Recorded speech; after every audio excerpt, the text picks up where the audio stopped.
What are the alert levels of volcano?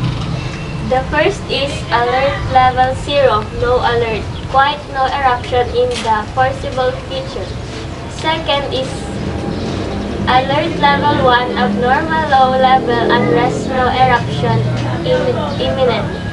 The third is alert level 2, increasing unrest, moderate unrest, unrest probably of magmatic origin could eventually lead to eruption. The fourth alert level, increasing tendency towards eruption, relatively high unrest, magma is close to the crater.